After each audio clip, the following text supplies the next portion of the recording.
Welcome to Setting Smart Goals, an introduction, another in the series of The Way of the YINpreneur.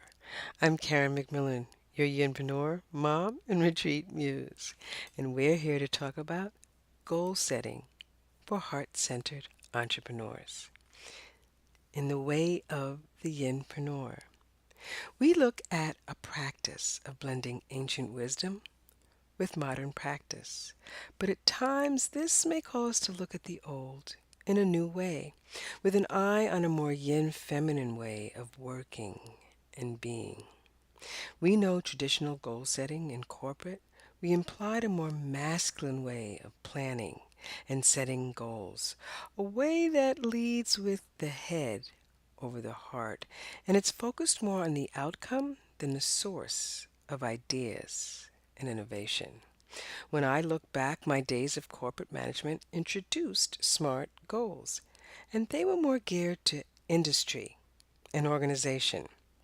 Attributed to George Duran, they were much used with an expectation to create clarity, focus, and motivation. But there were those who observed that they may not quite work so well for long-term goals, and they may stifle creativity. So, fast forward. When I transitioned into the life of an entrepreneur, I noticed that the original SMART goals, well, they no longer resonated actually for work or for my life. And this was most apparent when I would get into my ancient practice of creative visualization. And again, when working with clients like myself who were artists, creatives, empaths, and introverts. So, looking to update this way of being with SMART goals, I looked at blending that ancient way of being with the yin feminine coming from the inner voice with the modern practice. Knowing that the ancient calls on the feminine inner entrepreneur, while the modern brings in the more yang masculine doing, an outer entrepreneur. So we're blending and balancing the two. This is the way of the entrepreneur. Therefore, introducing the way of the YINpreneur version of SMART goals. It's a yin feminine way of being and doing. These yin goals, well, they lead from your inner entrepreneur, your inner goddess. They're aligned with visioning practices that precede the doing. We're talking about creating space for heart-centered goals and infinite possibility, blending the yin and the yang. And we invite you to start where you are. See the yin feminine SMART goals as the place to begin. Engage them in the planning and visioning phase of doing. Once you feel the yin feminine being deep in your core, you're ready to move into the doing. Then you can blend the yin and the yang. So the SMART goals are an acronym, as we said. So let's look more closely at this acronym. We have the yin, which is the inner entrepreneur. In the Tao, it's the darker side of the mountain, that place of more rest, being before you climb the yang, the mountain itself.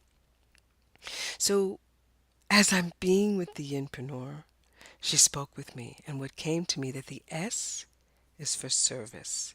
Being in service to your heart, being in service to your inner voices, and being in service to those that you're serving.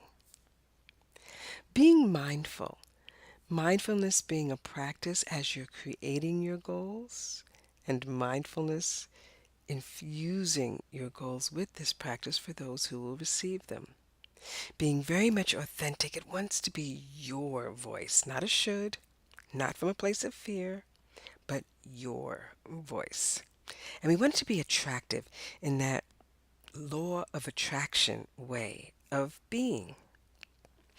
Mission inspired entrepreneurs, we're all about purpose driven lives. So these goals, we want to be aligned with realizing your purpose. And one of the ways to know that you're in your authentic voice and realizing your purpose is to trust your intuition. To be with the energy, let your body, your senses, your spirit speak to you as you move on this journey. And of course, you want to be ready to receive the voices that speak to you as you're setting the goals, and ready to receive when they are manifested, when they come into being. And now this is in your core. You've set the foundation and you're all ready for the doing. And then you can bring in a more specific way of being, a more traditional way of being. Clarity, specificity in setting the steps of doing. You want them to be measurable so you know where you are and you can check in. You do want them to be attainable in a way that allows you to not just live in a dream world, but a way to create and do.